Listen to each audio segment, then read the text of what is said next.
यार, सुनो एक सीक्रेट बात जो तुमने कभी नहीं सुनी होगी। क्या होता है अगर तुम मेटल को माइक्रोवेव में डाल दो? अभी पता लगाओ।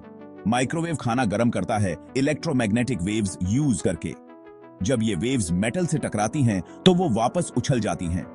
इससे इलेक्ट्रिकल चार्जेस इकट्ठा हो जाते हैं और बूम, हर तरफ चिंगारियां निकलती हैं। ये चिंगारियां तुम्हारे माइक्रोवेव को खराब कर सकती हैं या आग भी लगा सकती हैं। इसलिए मेटल को माइक्रोवेव से दूर ही रखो। और भी मजेदार बातें जानना चाहते हो? सब्सक्राइब करो और चलो साथ मिलकर एक्सप्लोर करते हैं।